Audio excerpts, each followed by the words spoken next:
him a whammy bar. Yeah. I've seen people like grab the neck and bend it backwards and forwards. Oh, yeah. How are you? I'm good. Yeah, good to be here. Basically, this is the first time we met face to face, but we've been Instagram friends and texting friends. Mm-hmm. I discovered you because I wanted to learn how to play 2-5-1s properly. Mm-hmm. And then you have this wealth of like jam tracks on your site. That's the majority of what's on there. Yeah. I mean, there's a 1 hour one, mm-hmm. which goes through every key and speeds up 5 BPM every single time. Yeah, it's a workout. It's really fantastic. So much more fun than just going. You actually get to move your fingers and play music and develop your ear and everything. It's really fantastic. Thanks, man. That's what they're there for. People to have fun getting, better. Upping their skills, yeah. So what we wanted to do was do like a top 10 favorite riffs between us. Oh, yeah, okay.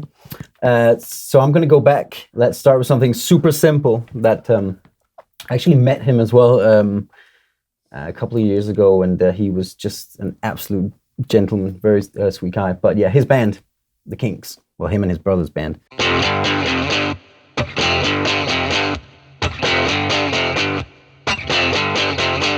So simple, right? It's amazing. Just so simple. Yeah. But it kicks ass. And it's like early days of distortion, just so simple, but just so kick ass, and just it's hard to forget once you get into that groove. So yeah, that'd be one of the first riffs that I would think of. Also because I can literally remember as a child, it was one of the very first things I learned. I remember I was in my parents' bathroom. I don't know why I was in that room, but I would remember seeing the music. I had it written down from somewhere, and I remember seeing it on the page and just feeling that energy of that riff coming off of the page, and just being like, this is like there's a connection to the promised land there. You know what I'm saying? Like I could just feel the energy in rock music, I guess, through that.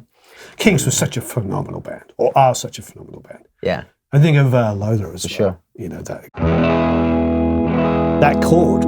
I didn't know what that chord was until, just that first chord. Yeah. Oh. Yeah. Yeah. It's just amazing how we learn little things. Like now obviously the world is open to us through YouTube. But in those days you'd put on a record and you'd spend ages trying to figure out the voicing.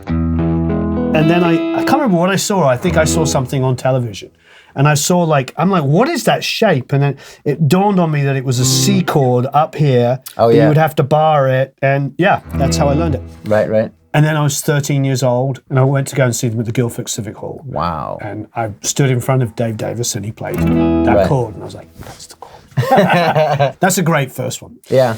I think the one for me, the first super, super guitar riff that I wanted to know was Crossroads, by far. Well, just to diverge for a second, I do remember the first guitar part I ever learned that was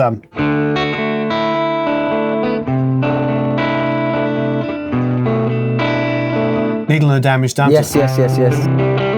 I remember learning that, but the first riff that I ever wanted to know was Crossroads. Just that.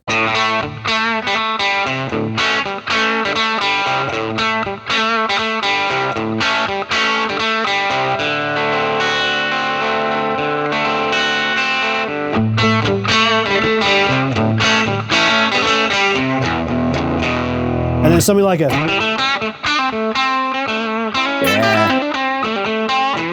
something like that approximation, but God. Yeah, that's proper. And then when he was doing that,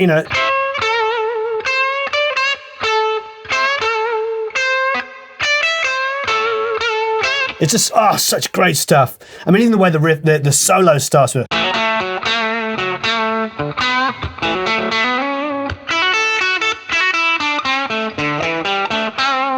Just great stuff. Yeah. Absolutely. There's so many great kind of Clapton ones, but we can probably go back. Is there any Clapton stuff for you? Well, I mean, the obvious one is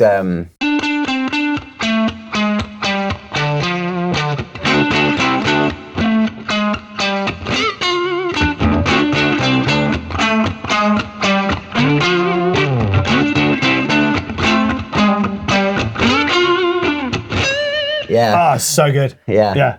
Dirty, just raunchy rock and roll blues. Yeah. Yeah, absolutely amazing. That's good stuff. And then the other one. So 1, 2, 3.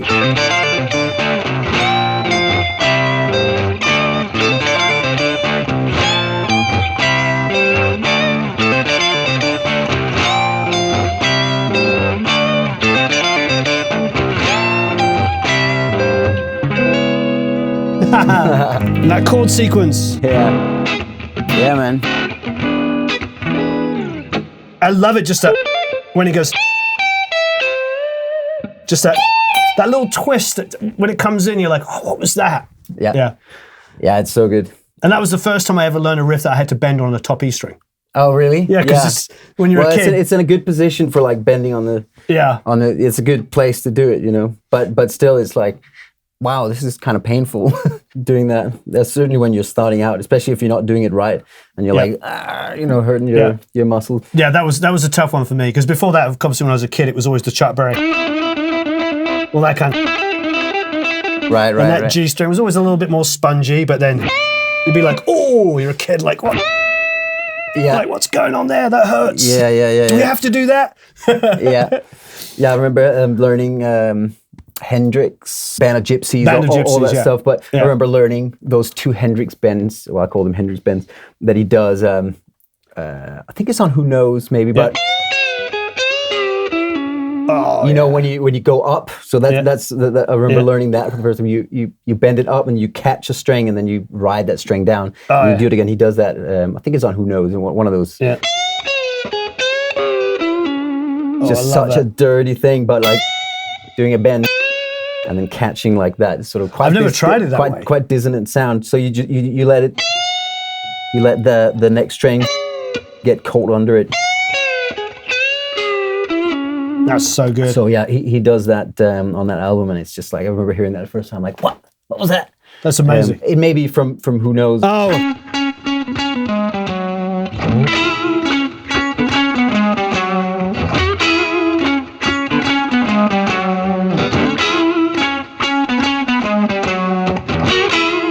Yeah, that's a riff. And then when he comes down, he does those pairs.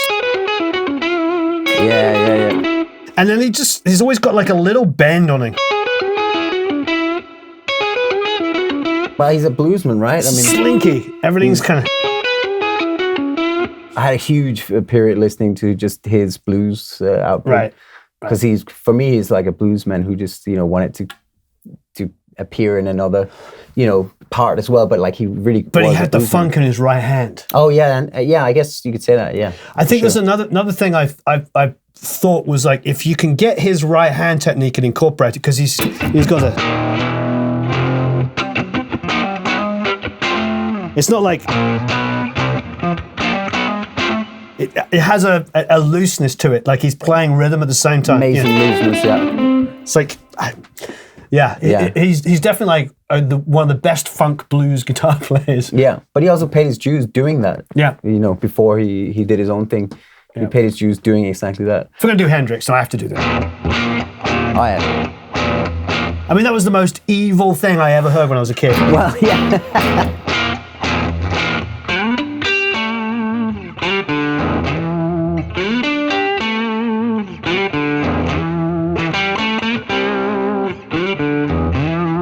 I mean, it's the devil's interval. It is the tritone. We've done some Hendrix, we've done some Clapton. Well, I mean, if I'm going to go in terms of something that kicked ass for me when I was a child, and I remember the first time I heard it, I was just like, what is that? Yeah. This is the most amazing sound.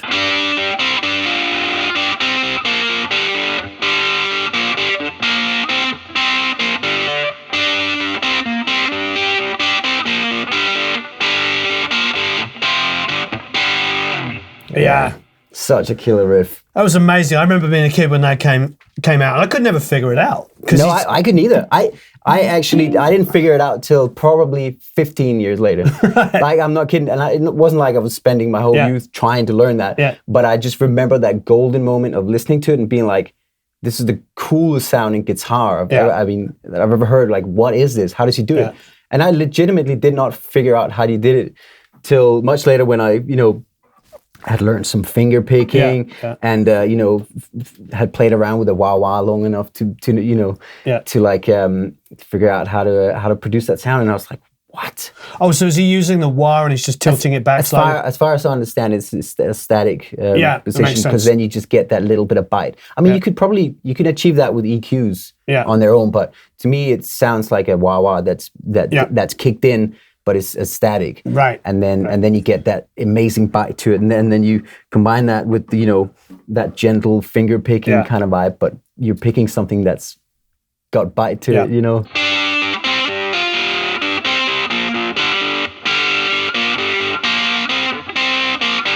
And then you have that little overtone as well. Yeah. Great one, Martin Offset. What a player. Yeah. What a player. Yeah, no, I have a tremendous amount of respect for him. And I suppose you can throw in Sultans of Swing on that one. Yeah. And I remember Romeo and Juliet, which I can't remember how to play, so I'm not going to try. First time I ever heard that, I thought that was amazing. Yeah. Then, of course, there was an album called Down to Earth, which I remember was on clear vinyl. Cozy Plower played drums. Oh, yeah. Graham Bonnet was on vocals, and Richie Blackmore, of course, was the guitar player. And there was this song.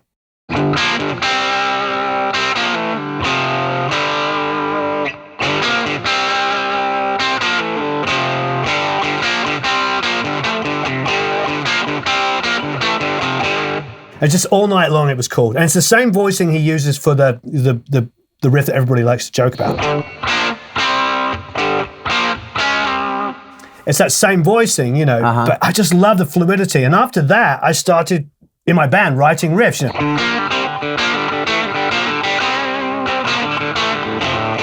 I was like, oh, wow, you can play chords, but with 2 fingers. I mean, obviously, they're not there. But essentially, you could get that kind of, if your bass player was like, you could have done. It was so much fun. Yeah. I love those sort of like moments when your whole life and world changes. Like, I just learned this new thing. And you're just so excited and you go back and start writing songs around. Well, that's the thing, that inspiration opens up things in your mind, and then, off it goes. Yeah. So, and Richie Blackmore, he was just the coolest. You used to watch him in videos and he'd do that thing where he would like... Right. And I went to see him with Richie Blackmore's Rainbow, maybe, it was a long time ago, like 15, a long time ago. And he was doing the same thing. He'd be like... Right, it's just like... He's 60 at that point and he's still being Richie Blackmore. God bless him. Yeah. I was, growing up, I was very inspired by one guitar hero who was very inspired by him, which was Yngwie. Oh, yeah. Because he was, you know, majorly inspired by him, obviously. So I got some Blackmore through Yngwie, I think. Did you learn any Yngwie riffs? A lot of it. Yeah. A lot of it? You did? No, I spent a couple of years just being Neoclassical Shred fixated. When I was about 15, I was in this music competition in Denmark. I played one of the biggest venues, like rock venues. Or at the time, I guess, where I got to play like Black Star. And that, there was a professional band backing little me playing Black Star. It was nice. It was, you know. So did you do all the note tapping as well? All that stuff, yeah. Oh, wow. I'm not even going to try, but you know, all that's with the, you know, all those little classical principles that he adds into it, and all the diminished, you know, all that stuff. God, this sound is maybe not the right phrase, but yeah. I love it. But yeah, he's proper.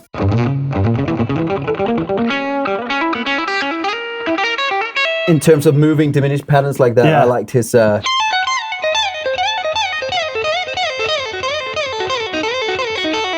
know, that kind of, when you're E minor, you know, you just...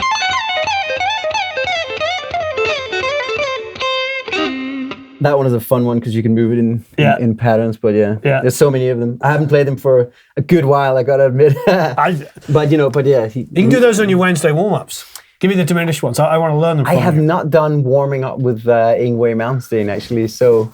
Could be coming. Watch this space. Yeah, I might have to do some neoclassical fun stuff. When you're a teenager, it's like, it struck a chord with me. I just remember him being in Guitarist or Guitar Player magazine, and they asked him about his influences. And he was probably like 20 at the time. And he goes, I used to be really into Richie Blackmore until I got better than him. Oh... I remember reading that and just being like, even me, the little kid, being like, "That's not right." But it's just such a classic, Yngwie Malmsteen thing to say. Oh yeah, and it was the mid '80s, so you know. And there's a strange link because, of course, the singer in Alcatraz was Graham Bonnet. He was the same singer from Richie Blackmore. Yeah. I'm sure that was pretty deliberate. Yeah, Graham's a great singer. Yeah, I can do one more. Yeah, let's do a riff. Of the just a riff.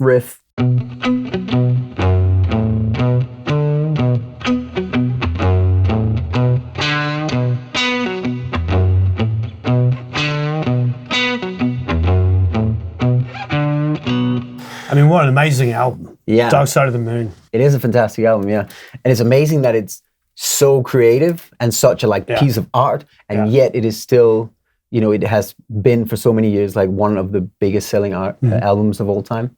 Yeah. Which is just what a triumph to make something that is so left of the center, and then it's so amazing that it still is actually commercially successful. I know. You've got to take my hat off for that, For me, the period, of course, would have been The Wall in my age group, because it's the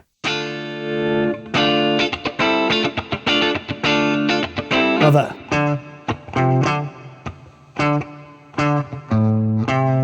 Just that bass line, just dun, dun, dun, dun, dun, dun, dun. I mean, so simple, but just dun, dun, dun. Just had this, That's strong. And the lyrics. That's strong music right there. I'm a little kid in school, and we don't need no education. Every kid's yeah. Music can be really freaking powerful, can't it? Mm-hmm. What an exciting thing. Well, I suppose the last one for me, we were just talking about it off camera because I wanted to make sure I name check this right, because it's Memphis Slim who wrote the track. Mm-hmm. But it was made famous by Clapton. The reason why I like it is because it's a very simple riff, but it shows Clapton's choking that he does. So what he does is he chokes the minor third to make it a major. It never quite get. So the riff is, but he goes.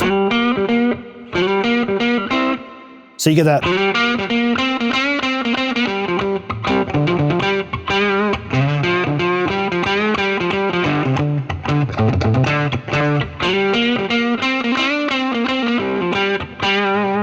I just like that little, and he'll do it wherever he goes.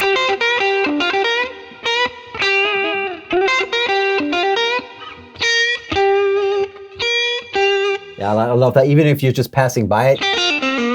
Yeah.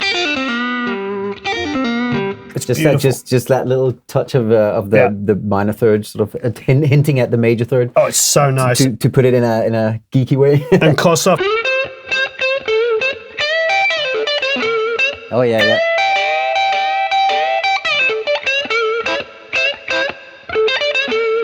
Then of course,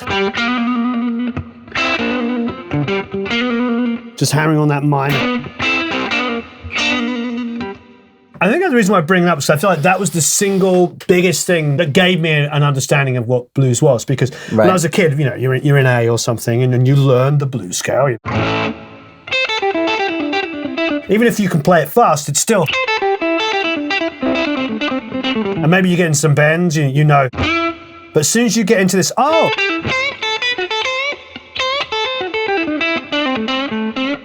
you're like, now that sounds like the guys I admire. Yep.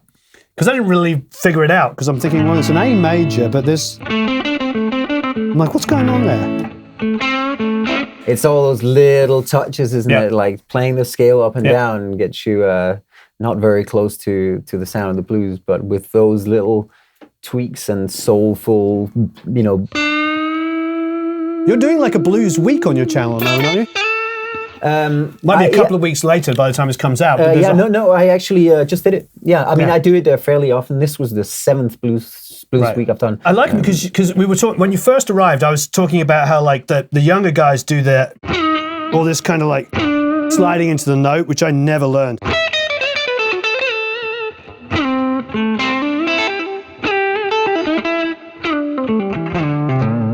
Yeah, it's a whole. Now I have to sort of try to incorporate into my playing. But you've kind of blended it all. You've got the old school approach, what's been going on up until recently, and all the new stuff all blended together. I suffer from bouts of jazziness. Yeah. Right, bouts of jazziness. That's okay. Yeah, no, I mean, because I have, I played like, proper bebop jazz like for a while. You did. That's great. When I was done with Yngwie and all that as a teenager, I went to Charlie Parker and all that sort of stuff. So I had a weird. Did you learn all the?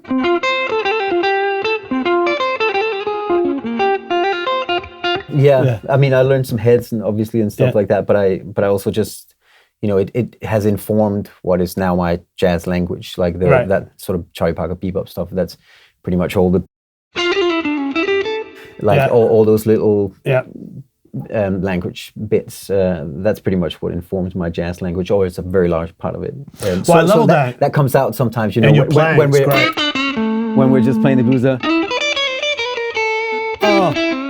So good. So sometimes just little chromatic ideas, happen, and that's just because I spent so goddamn much time, kind of putting that in there, and you got to pick your moments, because it can be, it can be a bit not the thing that's called for in certain situations, but yeah, in my particular playing style, I sometimes let a little bit of jazz and a little bit of chromaticism come out, and sort of unexpected arpeggios and whatnot. It's just what I like to do. It's fun. So it's fantastic. But yeah, the last track I did with Blues Week was actually another 1 hour track, which I haven't. 1 hour. I haven't done a 1 hour track in quite a long time, but yeah, I thought that's one way to like find your own playing. I think is try and sit down for a whole hour and play. And this one goes through all the keys. You'll get to know yourself by the end of it. Yeah. I'd love to hear you play for a whole hour on that. I'd do it. Yeah, I know you would, and you would obviously be awesome on it. Oh, I love it. But it's like, once you play for that long on a context that is, it's simple because it's just an open canvas, musically speaking. Sure. It makes you really grab what's there in your playing and like find new things. That's amazing. Yeah, but anyway. I want to learn those Yngwie diminished ones as well. You've got to do that on a warm-up Wednesday. Special request. Yeah, no, but hey, thanks for having me. Thanks, absolutely amazing. Yeah. Thank you. Thank you. So there'll be bunches of links down below. Please go and check out the jam tracks, but also you can download like all of his Wednesday warm-ups. They're really awesome. That Hannon one I use every day now. Yeah. It's such a great one, yeah. That's awesome. I forgot it in mid-playing, of course, but really wonderful. That's so awesome. Thank you very much. So, check it all out. Leave some comments and questions below. Go and check out Quist's channel, and thank you ever so much for coming by. Yeah, great to be here. Really appreciate it. All right.